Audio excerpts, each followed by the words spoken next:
Did you start blowing glass first, or did you open your shop first?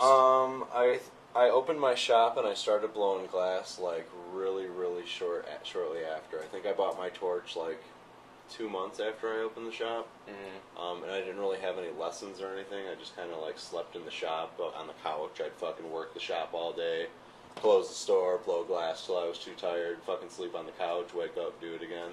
Nice. Like 7 days a week, Right. pretty much, you know. And did you usually deal with local people, or Um, did you start? I didn't really know any local people. I started out with like one glass blower stuff from Eugene, Mm-hmm. and then I felt like I didn't even have a computer when I opened my store. So like, I literally the only contacts in the industry that I had were from ads that I found in the back of High Times. Mm. You know, and I would call them and be like, "Hey, I'm looking for this. Do you know anybody?" And they'd like give me a reference, but I didn't even have a computer with the internet. I didn't know about trade shows. I didn't know anybody in the industry at all. Yeah, I found a lot of glass blowers kind of start out that way, with not even knowing how to get their pipes out there. Right, I had no clue, and now it's like with Polk City and the trade shows and the internet and just like meeting people, and it's like networking, you know. And now I'm just kind of, it's like now I'm to the point where I'm starting to work with other glass blowers and get new ideas and different techniques down and try to like make them my own, you know. Right. You do a lot of marbles as well. Mm-hmm. I'm where- like absolutely obsessed with making marbles. Who are some of your favorite marble makers? Kevin O'Grady for sure, Andrew Brown, Devin Somerville. Have you ever gotten to work with any marble makers? I worked with Devin Somerville. He gave me a lot of inspiration for doing the vortexes and stuff. Mm-hmm. But yeah, no, I've never. It's been like a long trial and error process, especially with the dichro, because I've never really had a lesson or seen a video or anything. You know, it was just kind of like waste a lot of material until one day it clicks and you're like, oh, that's how, you know. Yeah, I found a lot of glass blowers seem to not even have any contact with other glass blowers, right, or even a lesson. They're just doing it on their own. And, yep. I mean, obviously some of them can't make it. It's a hard thing, man. That's why you can go on eBay and other sites and find all kinds of used glass blowing equipment, because a lot of kids now think that, you know, I'll invest $1,500 or $2,000 on the shit and take a class and I'll be able to blow glass. You know, but I think a lot of people find out that it's hard. Like I can't paint. You could try I could buy the best brushes and the best canvas and have but you know what I mean? You could fucking pound it into my skull how to do it, but I can't do it. I can't draw. I think it's the same thing, you know. Yeah. Now you have a shop within your shop, or a studio in your shop? Yep, the studio's in the store, which is actually perfect for me because I see a lot of other different artists' work come through the store. Like a lot of glass blowers don't get to see that. Like you said, they're working their shop. You know, a lot of them live out in the middle of nowhere, and they, you know, so I think it's helping me a lot progress in my art form because I get to, like, on a daily basis, we're getting new stuff in, and I get to hold it and look at it, and, you know, hear what people like about it and what they don't like about it, and, you know. Do you ever feel like, I don't know, I know that, like, coming out here, and I don't know if it's because all of us have the rapport. Jaxon. Yes. I don't know if it's because all of us have the rapport that we do because of how long we've known each other, or, like, the fact that I'm not a glass blower. Do you ever feel like there's animosity towards other glass blowers or other glass blowers?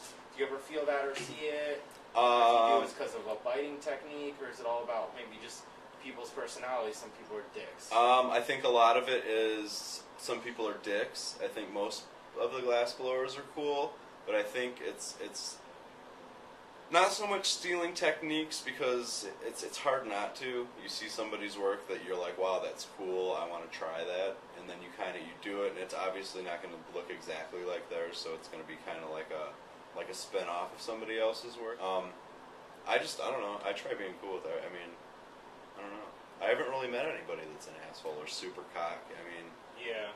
You know? I think it's the wrong industry to be a cock.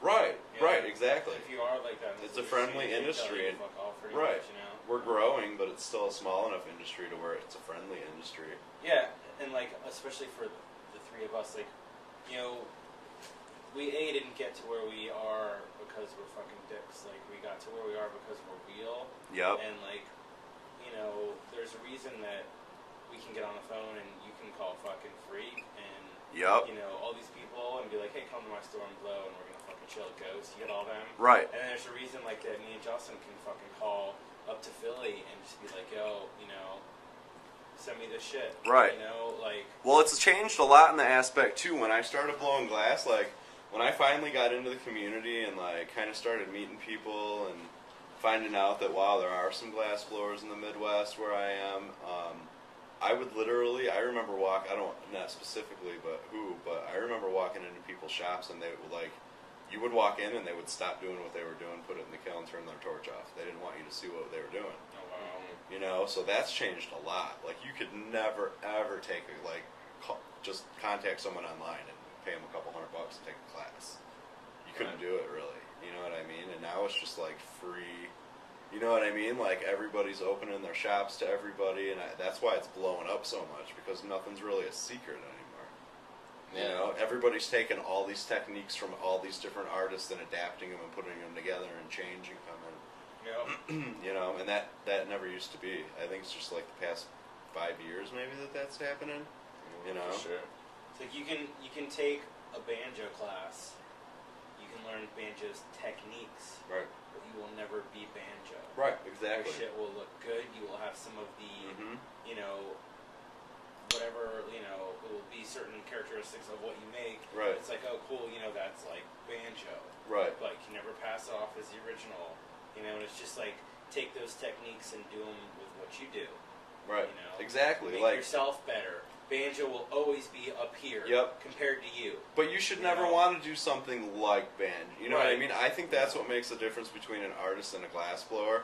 Is any glass blower can take somebody's work and try to copy it to make money off it. And I think it makes you more of an artist if you appreciate somebody else's work and try to incorporate that into something that you make your own.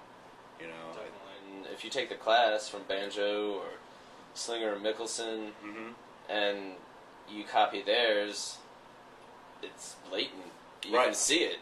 Without a doubt. And if you're an artist, you're not gonna just you're gonna take it to the next level, incorporate it with what you know. Exactly, like Salt, dude. Like, I mean, there's a million eyeball fucking pipes out there now, but like, he didn't see somebody's eyeball pipe and be like, you know, those were his sculptures and he made them functional.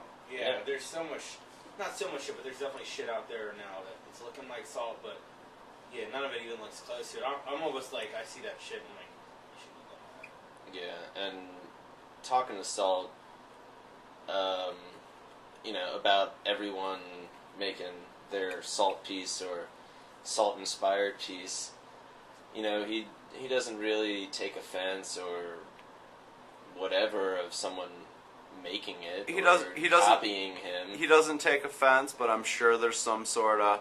I mean, you gotta like that was hit. Like he started making those. I'm sure he gets sick of seeing them. He said, as long as you don't say, "How does this look?" Exactly. As long as you don't ask for his opinion on your Salt knockoff. Right. Salt, you know, do your thing, whatever. Right, exactly. I'm Salt. As long as you don't ask for his opinion of how well you're copying him. Right. Because then, then my question would be, do you want an honest answer? You know what I mean? What do you think of my knockoffs? Right. Do you ever to put Love Dad on that? What? Do you ever to put Love Dad on that? I already put Love Bank. Alright. Why? So when he grows up, you can be like, look, man, I made this for you. No. Here. So it can be like, I got this for you when you were fucking... My buddy Bob made this for you when you were... Jackson with Love Bank. Oh, cool. That's perfect, yeah. Sweet. If you're doing it like that, it should have been free, though.